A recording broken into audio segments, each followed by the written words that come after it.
All right, hello and welcome everybody. Today we are getting back into America's Great Depression, and I am looking at chapter. So I said earlier that maybe it'll get less dense as we get into the later chapters that have less theory, and I was totally wrong. I will note that this chapter 4, goes from page 85 through page 135, which is 50 pages. I got through about page 116, which is about halfway, 30 pages approximately, before I got to the amount of notes that I think is appropriate for about a half an hour of time and kind of the appropriate bite size for this kind of thing. I don't want to overwhelm myself or anybody else. But yeah, today we are going to be starting on chapter 4, the inflationary factors. And in this one, Rothbard is going to be telling us about the period between 1921 through 1929 and all of the inflationary behavior that was performed by the Fed and showing that it is performed by the Fed leading up to the actual crash and depression. So, just to start out, I will note that Rothbard repeats at the start of this chapter that there's really too many varying causal factors to use statistics to test theory. You need to have theory and then examine how your data looks through that framework. And if it doesn't make sense through that framework, then you need to look at your theory. But simply saying, here's my theory, or simply saying, here's the data, doesn't give you enough information because to necessarily decide on a theory, because there are multiple types of theories that could come to the same conclusions from the vast amount of data that you have, considering that you're going to have to pick certain subsets of it to emphasize and certain subsets of it to, relatively speaking, ignore. So he says, at this point we're going to assume that we've got a grasp on the theory. If you want to know more about the theory, you need to go check out Mises or Hayek or Robbins. Robbins is actually Lionel Robbins, who wrote a book in 1934 called The Great Depression. I'll put a link to that in the description and on the blog post. But he basically says if you want more theory, you're going to have to look at other books. We're getting out of the theory now. We're getting into data. We're applying the theory as Rothbard knows it to the Great Depression.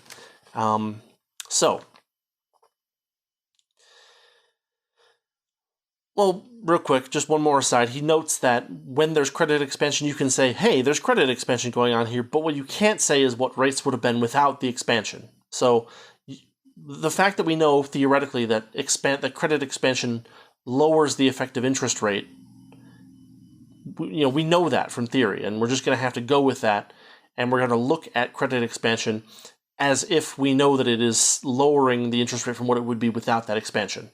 Fair enough. So, there are two factors in the 1920s that made it that kind of conflict with each other. One is that we had rapidly increasing productivity. Prices, should have gone down, you might say, just because productivity increased so much. It was after World War I, industrialization was proceeding apace. However, what Rothbard says, and what he will show later in this chapter, is that there was just a ridiculous amount of monetary inflation that kept prices relatively stable. And, what it did was it took a lot of the wealth that people would have had otherwise and gave it to the government and the government's cronies. So, it reduced the spread of the higher standard of living, it generated the boom, and it created the conditions necessary for the subsequent depression to occur. Rothbard notes that this book is not an economic history. He's not going to look at huge amounts of data to trace causes and effects from one little point to the other little point. What he's going to focus on is the culprit that is responsible for generating and intensifying the depression, namely government. So with that said, he starts to talk about the definition of money supply on page 87, and he notes that it'd be really easy to just look at the amount of money. But what you have to really think about is what is working as a money substitute? What is trading on par with money, at will? And there's actually quite a bit of these things that do that. Money substitutes are money until they lose their moneyness by, say, a bank failure. But while they're money, they are effectively part of the money supply because people are trading them and using them as money. He's got, in footnote 1, he's got a couple of sources. Guy named Lin, an article called Are Time Deposits Money in American Economic Review, 1937. Gordon W. McKinley, The Federal Home Loan Bank System and the Control of Credit, in the Journal of Finance, and also McKinley, the reply in the Journal of Finance. I'll see if I can find all of those. As usual, I'll have links in the description and on the blog post. So here's the thing about time deposits. They have restrictions that should hypothetically make them not money-like. For instance, a bank can say that if you want to pull out your time deposited money, which is effectively a savings account balance, that you might need to wait up to 30 days. However, the fact of the matter is that these time limits are almost never enforced. Is this still true is a question that I had, and what he mentions later on is that, for instance, that there was a differentiation between demand deposits and time deposits that appeared in 1933 when paying interest on demand deposits, checking accounts, was outlawed for a while. I remember, it was a while, not too long ago, but it was, say, several years ago, that banks suddenly got the ability to offer credit or interest on checking accounts. Up until then, I guess they couldn't because it was outlawed. At least that's what Rothbard said. That in 1933, that's what happened. I'll note that in footnotes 2 and 3, Rothbard. I'm just going to read this because it kind of explains what's going on in good language. Quote, Governor George L. Harrison, head of the Federal Reserve Bank of New York, testified in 1931 that any bank suffering a run must pay both its demand and saving deposits on demand. Any request for a 30-day notice would probably cause the state or the comptroller of currency to close the bank immediately. Harrison concluded, in effect and in substance, these time accounts are now demanded deposits. Yada, yada, yada. Charles E. Mitchell agreed no commercial bank could afford to invoke the right to delay payment on these deposits. Heavy bank runs in 1931 and 1933 took place in time deposits as well as demand deposits. Time deposits, furthermore, are often used directly to make payments. Individuals may obtain cashier's checks from the bank and use them directly as money. Even D.R. French, who tried to deny that time deposits are money, admitted that some firms use time deposits for large special payments, such as taxes after notification to the bank. That's in D.R. French, The Significance of Time Deposits in the Expansion of Bank Credit, 1922 through 1928, in the Journal of Political Economy. Also, a Senate Banking Currency Committee hearing and a bunch of other stuff. I'll try to find some of these sources and throw them in the description. Can't say I'll get 100% because some of them are really old, but we'll see. But basically, Rothbard is making the case here that time deposits are money just as demand deposits are, because people draw down on them and redeem them just as if they are money.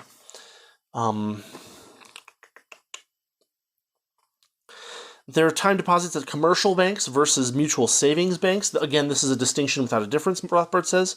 Basically, anything that's readily convertible to cash on demand should count toward the money supply because it's going to be used as if it's the money supply. However, Rothbard does make one controversial point, which is worth noting, that many of his conclusions, I think, would still work without this definition, but it is a little bit of a doozy of a definition. He says that his most controversial statement is that life insurance surrender liabilities, not like the total ending amount of the life insurance, but what you could get for it in cash if you handed it in today, should also be counted as part of the money supply. And the reason he does this is because, number one, it is a liability that technically the insurance companies must pay out on demand. It's not generally capitalized by the insurance companies. They have most of their funds in investments. And what he will show later on is that those values, the values of those life insurance policies, the surrender values, went up rapidly in this period. So it's kind of a you might dispute this case a little bit, but I think he makes a pretty good case for why it should count, especially since it followed and exacerbated a lot of the problems with the money supply in this period. So moving forward, we hit the section Inflation of the Money Supply 1921 through 1929, over on page 91. Basically, it went from July to July. There was a market crash in October of 1929, but by July 1929, the money supply had stopped inflating. He has Table 1. It is a chonker. I'll see if I can get that up close enough. Hopefully it'll focus. I can't really... Anyway.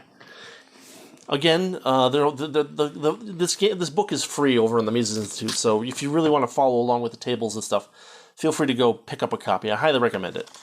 But basically, what he observes is that there was an average rate of inflation of the money supply, counting currency, demand deposits, time deposits, savings and loan capital, and life insurance net policy reserves, that inflated by 7.7% per year on average for those 8 years.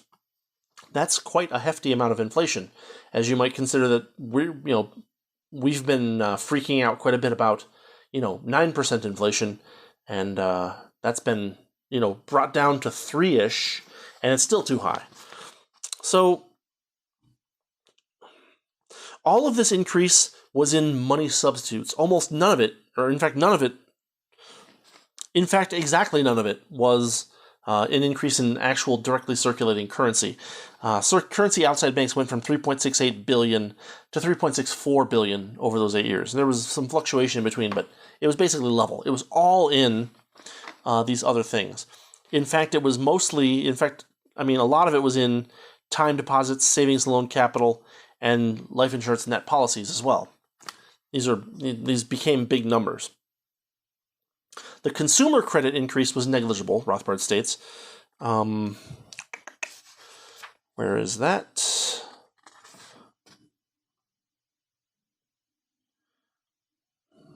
A few $100 million at most, or these other things are in, single to tens of billions. The golden reserves increased only a little bit, $1.16 billion. That's in Table 2. And what happened was basically that the leverage of the gold in reserves went up by about 50%. Specifically, it went from having... The total of uncovered or counterfeited dollars increased from $42.1 billion to $68.8 billion in that 8-year period, an increase of 63.4%, contrasting to an increase of 15% in the gold reserve. Now, next section. Generating the Inflation 1, Reserve Requirements. Rothbard says that the most important element of the money supply is the commercial bank credit. And the question that we need to be asking as economists is, where did this extra bank credit come from? There are 3 possible places where that bank credit could have appeared from. Number 1, reserve requirements could have been reduced or loosened, right? If the banks go from needing to have a reserve of 10% to 5%, then they can spit out more, that extra 5% of money, and leverage up a little bit more. Number 2 would be an increase in reserves. If more actual dollars were being deposited in banks, then they can lever that out, just as they would with any dollars that are already in there. And number 3 are a decrease in the reserves above requirements. Let's say that a bank had a reserve requirement of 10%, but was holding 20% of its money in reserves. Well, it could loan out that additional 10% to bring itself down to the legally required amount, and that would inflate the currency a little bit. Now, there's a problem. According to Rothbard, there's no data from pre-1929 for excess reserves. However, what he says is that the general knowledge, I guess based on... Rothbard was a pretty widely read guy, so I'm going to kind of err on the side of believing him when he says that general knowledge at the time was that the excess reserves held by banks in this period were generally small and probably negligible for the purposes of this analysis. Number 2, he notes that the reserve requirements did not change. However, there were multiple different requirements for different types of banks. I'm going to read these out real quick because it's worth noting. 13% at Central Reserve City banks in New York City and Chicago, 10% at Reserve City banks, 7% at country banks. Time deposits at member banks only required a reserve of 3% regardless of category. So, maybe the reserves to demand deposits at central reserve city banks, maybe reserves at those city banks were brought to country banks. Well, Rothbard says probably not, because he has Table 3, and in Table 3 he notes that the amounts in percentages didn't change all that much. In 1921, well, in both 1921 and 1929, it was about 36% in central reserve city banks. It went from 30.8 to 32.5 in reserve cities, and it went from 34.2 to 31.4 in country banks. So it actually went in the opposite direction from what you would expect if that was the culprit. So that's not the culprit. The same is true of the shift from member banks to non-member banks. So it's not that either. He doesn't have a table for that, but it's pretty. I would say it's probably pretty believable. What he zeroes in on is expressed in Table 4, the change in the ratio of demand deposits to time deposits. Because as we mentioned before, demand deposits only have a reserve requirement of 3%.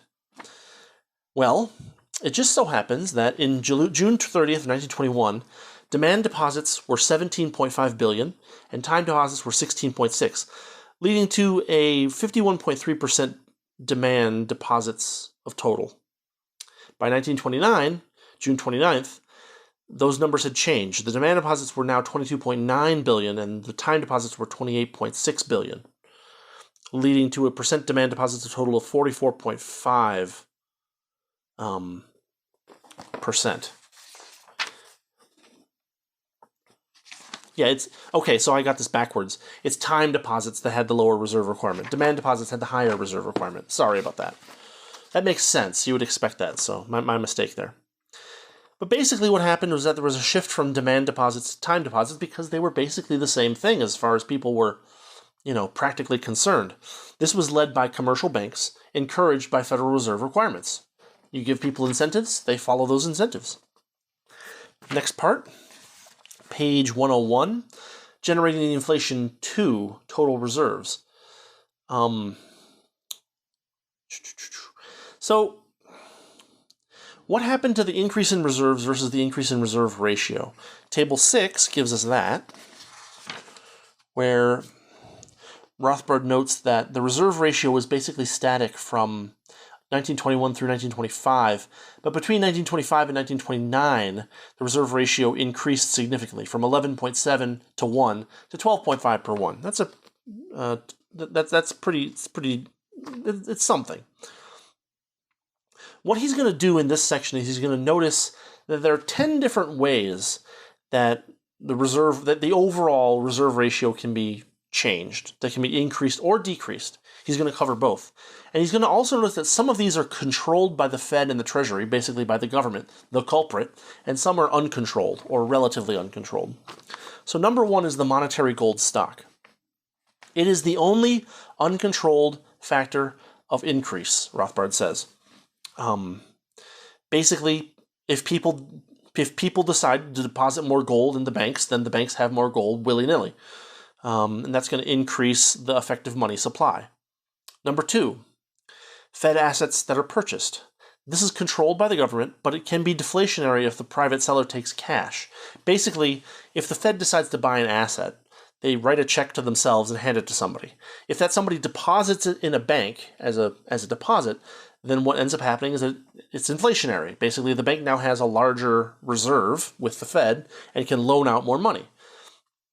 If the person takes that money out and takes it as cash and says, I'm hanging on to this cash or this gold, then that actually reduces the reserves, which would be overall deflationary. Number 3, bills discounted by the Fed. I guess gold is not included in number 2. Rothbard notes that because it's number 1 entirely. Bills are not purchased but represent loans to member banks. They are rediscounted bills and advances to banks on their IOUs. These are factors of increase. They are not as welcome to banks as other ways of increasing reserves, but they still do it.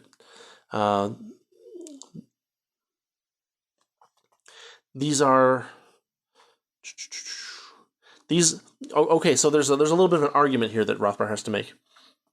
It is true, of course, that the Federal Reserve fixes this rediscount rate and at a lower rate. Okay, but the Federal Reserve Act does not compel. It only authorizes the Federal Reserve to lend to member banks. It doesn't have to do it. If the authorities want to exercise an inflationary role as the lender of last resort to banks in trouble, it chooses to do so by itself. If it wanted, it could simply refuse to lend to banks at any time. Any expansion of bills discounted then must be attributed to the will of the Federal Reserve authorities. Therefore, it is an increaser and it's controlled. On the other hand, member banks themselves control the speed of repayment of reserve loans. When the banks are more prosperous, they reduce their indebtedness to the Fed. Basically, the Fed does not control when these loans get repaid because banks will do it when they get a chance. That means that we actually have to separate number 3 into two different things. That would be expansion of bills discounted, which is a controlled increase, and reduction in bills discounted as being an uncontrolled decrease. He's getting pretty fine here with the terminology, so you got to be really careful. I highly recommend going through this carefully because, there's a lot of information here. Hopefully I'm giving you a little bit of a summary that'll help you make sure that you're not mixing things up like I just did a few minutes ago. But anyway, onward to number 4, other Fed credit. This is largely float or checks on banks remaining temporarily uncollected by the Fed. It's interest-free lending. It's a factor of increase wholly controlled by the Federal Reserve, but it was negligible in the 1920s. Number 5, money in circulation outside the banks. This is the main factor of decrease, Rothbard says. An increase in this item decreases total reserves to the same extent. This is the total currency in the hands of the public, determined wholly by the relative place people wish to accord paper money as against bank deposits. It is therefore an uncontrolled factor and decided by the public, not the Fed or the government. I guess until 1933, right? Well, no, this is paper. This is not gold. Number 6, Treasury Currency outstanding. Any increase in Treasury Currency outstanding is deposited with the Fed in the Treasury's deposit account. As it is spent on government expenditures, this money flows back into commercial bank reserves. It is therefore a factor of increase controlled by the Treasury or by federal statute. Mostly it's silver certificates backed by silver bullion. Number 7, Treasury cash holdings. This is an increase. An increase in this is a shift from bank reserves, while a decline in this is spent in the economy and tends to increase reserves. It is a factor of decrease and is controlled by the Treasury. Number 8, Treasury deposits at the Federal Reserve. This factor is very similar to Treasury cash holdings. An increase in deposits at the Reserve represents a shift from bank reserves, while a decrease means that more money is added to the economy and swells reserves. It is a factor of decrease controlled by the Treasury. Number 9, non-member bank deposits at the Federal Reserve. It acts similarly to Treasury deposits at the Federal Reserve. It lowers member bank reserves, for they represent shifts from member banks to these other accounts.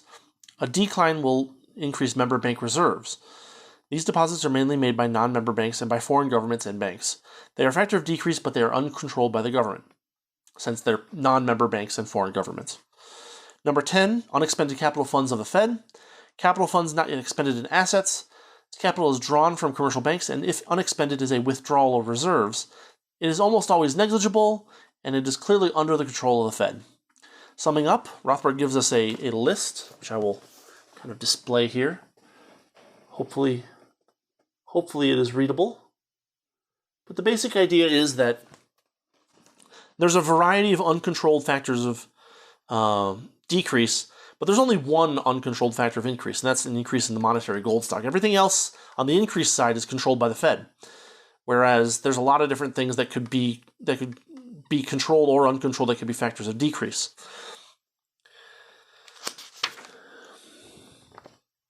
Rothbard then takes a look at these different values.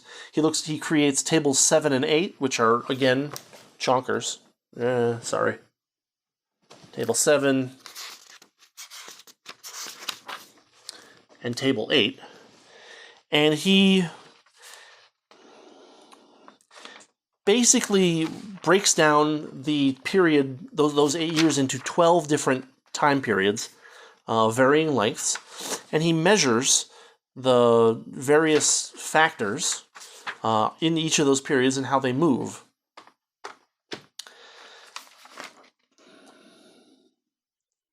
what he notes is that based on these numbers, the uncontrolled factors are mostly deflationary, they're deflationary, and the controlled factors are extremely inflationary. That is to say that the economy, the people, were trying to deflate, but the Fed and the government were trying to inflate much, much faster. Therefore, the inflation of this period must be the fault of the Fed and the Treasury. The biggest controlled factors were bills bought, government securities, and new discounts. There were 12 different subperiods that he suggested. The breakdown of periods happens over the pages 111 to the end of what we're doing today, basically. And it's long, but it's not complicated. I would say give it a read. He basically breaks down his table into text for you, and kind of analyzes what's going on. So, again, check the book out. But basically, the bottom line, the really important, crucial point, is that the inflation finally ceases in subperiod 12.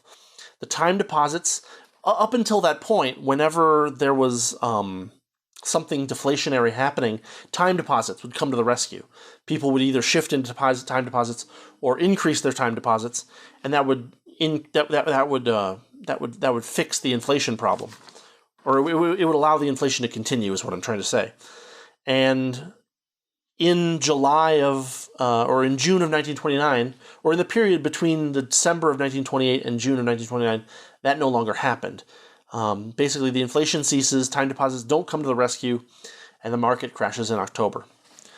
So that covers the first approximately 30 pages of Chapter 4.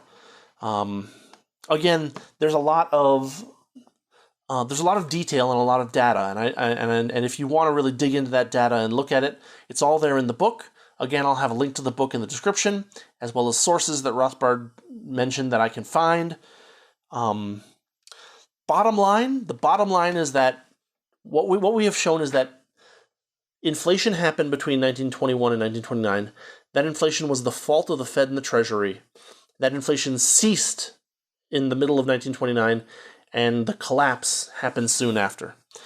In the next episode, we'll be looking at Treasury currency. We're going to be looking at the individual parts of these things. The next section is Treasury currency, followed by bills discounted. There's going to be a lot of sources, a lot of primary sources to look through.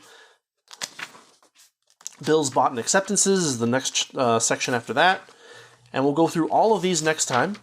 U.S. government securities. Basically, he's looking at the different things that inflated, and inflated the most, and explaining how, why, and what happened.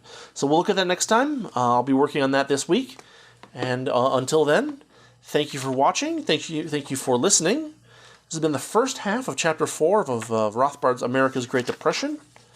I hope this was helpful to a certain degree to you. And I'll be back next week with the next half of Chapter 4. So yeah, thanks again. And I wanted to ask if you've watched all the way through, I wanted to thank you for that especially. But I also wanted to ask, have you noticed a significant effect of the audio in here versus the audio in my more studio-esque location? You can look at some of my other videos and you see that flat, painted background behind me. That's a different microphone, and so for this one I do a little bit more audio processing, and it sounds reasonable but not great. I'm using a lavalier microphone, and it's not the best microphone in the world.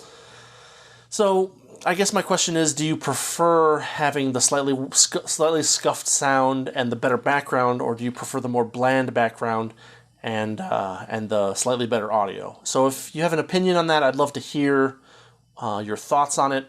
As always, drop a comment if there's anything that you want me to cover, or you can email me at mnh, as in marginal non-hermit, at marginalnonhermit.com. And I don't check it frequently, but I check it occasionally, and if you have some good ideas, feel free to throw them that way. As always, thanks for watching, thanks for listening, and I'll see you next time.